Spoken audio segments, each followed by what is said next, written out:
बिहार चुनाव जैसे जैसे नजदीक आ रहे हैं, सियासी संग्राम तेज होता जा रहा है। चिराग पासवान नालंदा में रैली के लिए पहुंचे। उन्होंने सभा स्थल तक एक रोड शो किया, लेकिन भीड़ अचानक से बेकाबू हो गई। चिराग अपनी गाड़ी पर बैठे थे और उनके साथ सेल्फी लेने की होड़ में लोग गाड़ी पर ऐसे चढ़े कि सभी सभा स्थल तक पहुंचते पहुंचते गाड़ी क्षतिग्रस्त हो गई।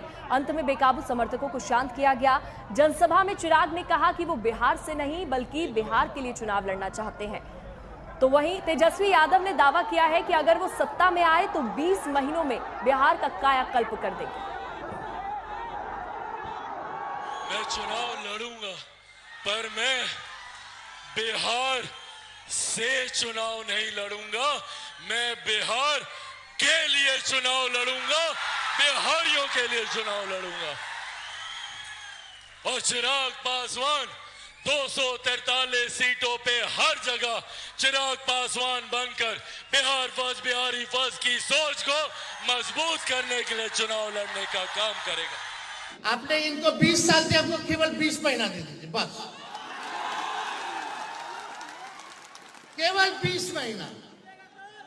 जो 20 साल में काम नहीं हुआ वो 20 महीना में हम काम करके दिखाएंगे। तो सबसे युवा प्रदेश बिहार के नौजवानों की जवानी को हम बर्बाद नहीं होने देंगे।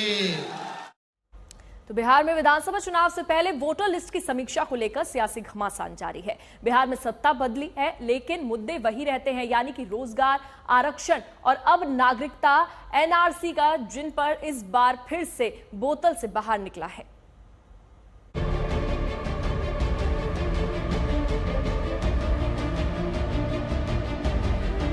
बिहार की सियासत सिर्फ सत्ता की कुर्सी की कहानी नहीं, यहाँ सियासत भावनाओं से चलती है।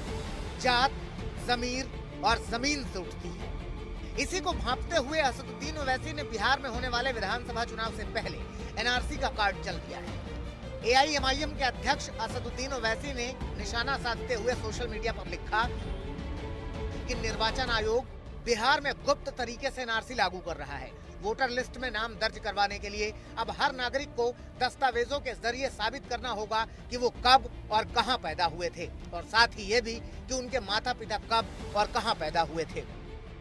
ओवैसी की कलम यही नहीं रुकी। उन्होंने आगे लिखा, बाढ़ प्रभावित सीमांचल क्षेत्र के लोग सबसे गरीब हैं। वे मुश्किल से दिन में 2 बार खाना खा पाते हैं। ऐसे में उनसे ये अपेक्षा करना कि उनके पास अपने माता पिता के दस्तावेज होंगे, ये एक क्रूर मजाक है। दरअसल बिहार में इस साल होने वाले विधानसभा चुनाव के लिए चुनाव आयोग ने हर वोटर की पात्रता का फिजिकल सत्यापन करने के निर्देश दिए हैं। चुनाव आयोग का कहना है कि एक सामान्य प्रक्रिया है, हर मतदाता की पुष्टि जरूरी है। इसके बावजूद ओवैसी ने चुनाव आयोग को एक चिट्ठी भी लिखी है, जिसका मूल ये है कि बिहार में मतदाता सूचियों का विशेष गहन पुनरीक्षण कानूनी रूप से संदिग्ध कार्य है। इससे आगामी चुनावों में वास्तविक मतदाता अपनी बात कहने से वंचित रह जाएंगे। ओवैसी के बयान को जेडीयू कोटे से बिहार में मंत्री जमा खान ने बेबुनियाद बताया है। नाम उन सबका जुड़ेगा, बहुत सारे लोग छूट जाते थे, खुद हमारे लोग भेज रहे हैं, हमारे सरकार भेज रही है कि लोग जाएं। पहले था कि भाई आदमी नहीं जा पाता था, बहुत सारे गरीब कमजोर थे, नहीं जा पाते थे, नहीं पहुंच पाते थे। अब लोग, हमारे सरकार ने तय किया है कि लोग खुद घर जाकर, और घर जाकर देखेगा, जांचेगा कई लोग हैं छूटने न पाए। जो लोग होंगे उनको नाम जोड़ा जाएगा। उनका विरोध करना है, चुनाव सामने है।